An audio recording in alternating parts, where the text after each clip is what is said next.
Olympic গেমসে এখন পর্যন্ত অংশগ্রহণ নিশ্চিত হয়েছে 5 বাংলাদেশি অ্যাথলেটের। 4টি ইভেন্টে মোট 5 জন খেলবেন এবছরের অলিম্পিকে। গ্রেটেস্ট শো অন আর্থ খ্যাত বিশ্বের সবচেয়ে বড় ক্রীড়াযোগ্য অলিম্পিকের এবারের আসর বসেছে ফ্রান্সের রাজধানী প্যারিসে। বাংলাদেশি 5 জনের মধ্যে 2 জন আছেন সাঁতার থেকে। 2 সাঁতারু সামিউল ইসলাম ও সোনিয়া আক্তার লড়বেন মর্যাদার এই লড়াইয়ে। সামিউল 50 ও 100 মিটার ব্যাক স্ট্রোক এবং 50 মিটার ফ্রিস্টাইলে অংশ নেবেন। সোনিয়া পুলে নামবেন 50 মিটার বাটারফ্লাই ও ফ্রিস্টাইলে।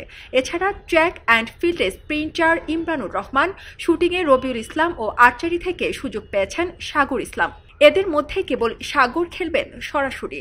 তিনি বাছাই পর্ব পার করেছেন, বাকিরা সুযোগ পেয়েছেন ওয়াইল্ড কার্ডের মাধ্যমে।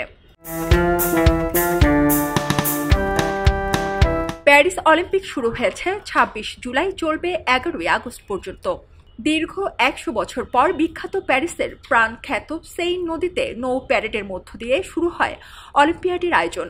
এই প্রথম স্টেডিয়ামের বাইরে অনুষ্ঠিত হয় এর উদ্বোধনী অনুষ্ঠান, যেখানে উপস্থিত ছিলেন বিশ্বের বিখ্যাত তারকারা। সেইন নদীতে লাখ লাখ লোকের সমাগম হয় জমকালো উদ্বোধনী অনুষ্ঠান দেখতে।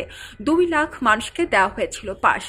1 লাখ দর্শক টিকিট কেটে উপভোগ করেছেন এই অনুষ্ঠান, যে টিকিটের মূল্য ছিল বাংলাদেশি মুদ্রায় 8,000 থেকে 2.5 লাখ টাকা।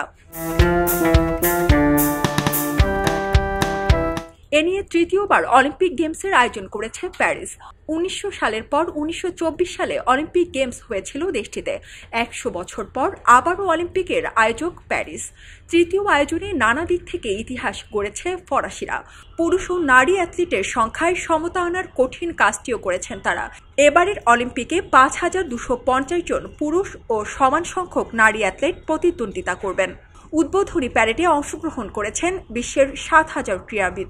প্যারিস অলিম্পিকে 32টি খেলায় মোট 329টি ইভেন্টে 10,500 অ্যাথলেট লড়বেন।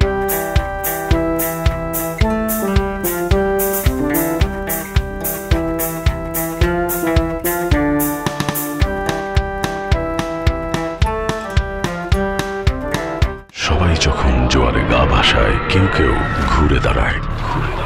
সময় হারতে শেখালেও কেউ কেউ চ্যালেঞ্জ ছুড়ে দেয়। পক্ষপাতের ভিড়ে আজ থেকে কোনো পক্ষ নয়, খবর হবে নিরপেক্ষ।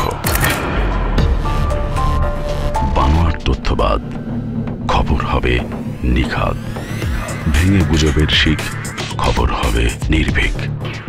এলো খবরের কাগজ, নিখাদ, নির্ভীক, নিরপেক্ষ।